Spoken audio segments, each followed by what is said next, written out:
It's time to get on for Chapter 3 of the NES Godzilla Creepypasta, and it's only going to get even more exciting with more bizarre glitches and new monsters to fight. I was still pretty shook up from the last level when I started Trance. Trance's mad music did nothing to ease the tension. As for how to describe it, have you ever heard the theme from Videodrome? That's the closest thing I could think of to compare it to. I checked to see who the new monster was, and it was Orga, a monster who didn't make his film debut until 2000, appearing in a game made in 1988. So much for my theories about the Titanosaurus and Balonate. There was no way this game was made in 1988. Those guys at Toho may be smart, but I'm sure they couldn't see that far into the future. If they could, they never would have given Roland Emmerich the rights to make a Godzilla movie. No, this had to be a hack of some kind. Which just opened up even more questions. Who made this hack? When? How? And most importantly, why? The why was the question that bothered me the most. My immediate assumption was that Billy did this to pull a joke on me. But that couldn't be right either. Billy didn't know how to make a ROM hack, and if he did, he would probably just do something simple and stupid, like replacing all the monsters with crudely drawn genitalia. Unless Billy had amazing gaming skills and a serious dark streak to his imagination that he's never told me about, he could have made this. Is it even possible to put a hacked ROM into a cartridge? Aside from all that, my eye was drawn to a new icon on the map, a question mark. I was really curious as to what it did. I am sure that you're also curious, so I'll explain the quiz levels now, since this was when they started to appear. There was one of these that appear on each map from here on, and they always appeared next to the star of the map. When you start on a quiz level, you appear on a screen like this. As you can see, there's a question at the top, a yes and no button, and an emoticon in the center. I'll refer to the emoticon as face, and for convenience, I'll refer to face as the one asking the questions. The music for the quiz levels was the track actually in the game. It was the one that plays when you try to use the Ghidorah cheat and you get sent to an unplayable level. Face asks you 12 yes or no questions, and you move your monster to the buttons for your answer. When you answer, the question disappears, and Face changes expressions for about 8 seconds. Then he goes back to neutral and a new question comes up. There was no time limit, nor any right or wrong answers. Face has no respect for the player's personal boundaries, and will sometimes ask deeply disturbing and personal questions. For example, do you like hurting people? Have you ever killed or raped anybody? Have you been molested by a family member?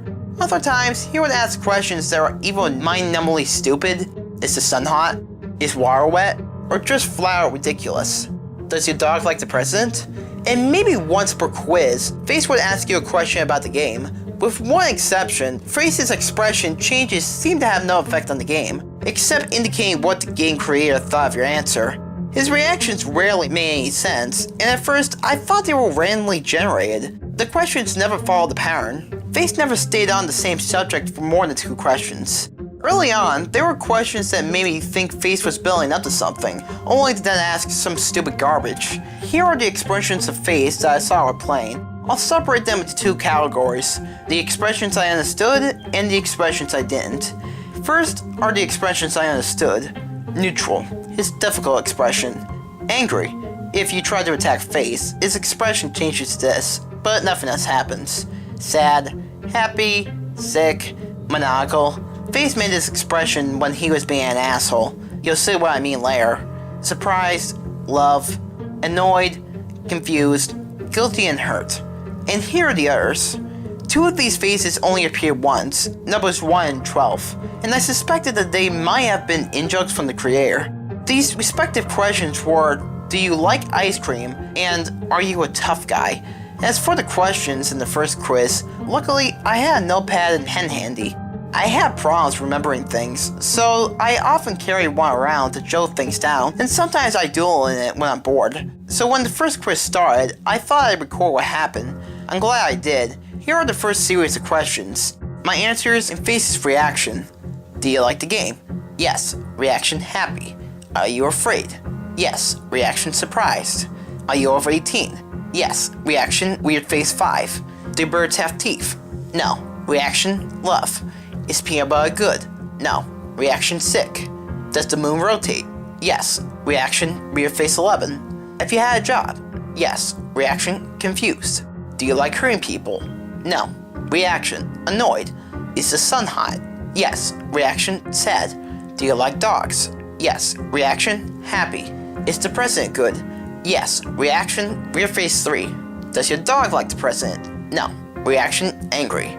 Now that I've explained all that, time for the gameplay. After the quiz level, I tried the new green temple icon first. Wow.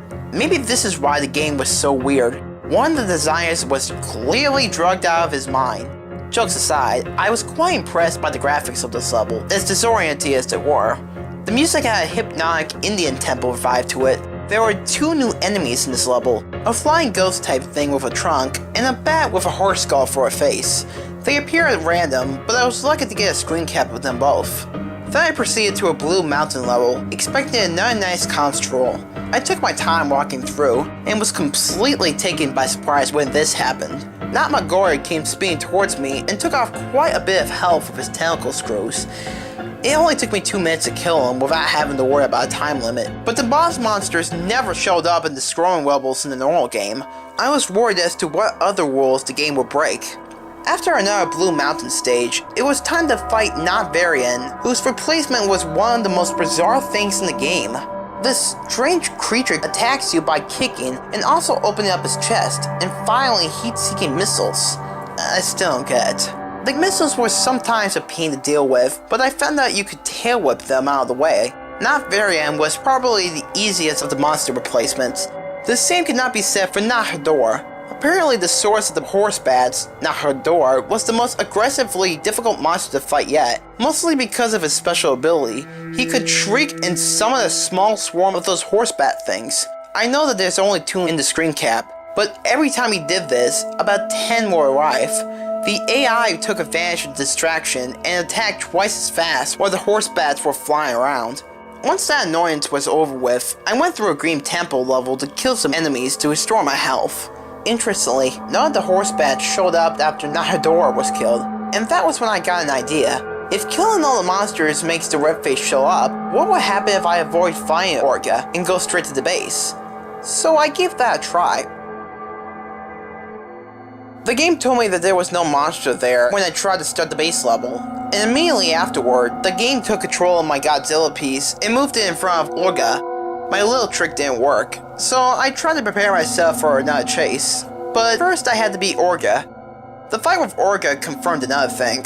Whoever created this game hack was certainly a Godzilla fan, not only because they picked a monster like Orga, but because they actually implanted something that actually happened in Godzilla 2000 in a really neat way. Orga's primary attacks were a punch and a heat beam from his shoulder cavity, but once you had got him down to half his health, he did something new. He would expand his jaws and try to swallow Godzilla, in the process stealing your health and energy. But in doing so, he gave himself a new weakness. Firing a heat beam into his mouth would take a devastating 4 bars off his life meter. With that weakness revealed, I soon beat Orga, and despite how much I hoped otherwise, the red face appeared on the map where the base was, and the music stopped. I rated myself as best as I could, and I started the level. And seeing that it was basically the same as the first, I didn't waste a millisecond before I started hauling ass. I soon encountered obstacles in the form of the ground tile, suspended in the air. Most of them you can jump over or destroy others you had to crouch under. After about 40 seconds into it, I heard the horrible bellowing roar and saw the spider beast following close behind me. Stacks of obstacles very slowed it down. It would back up and then charges right through them, smashing them into bits. And when the small obstacles got in its way, it would expand its jaws and swallow them whole.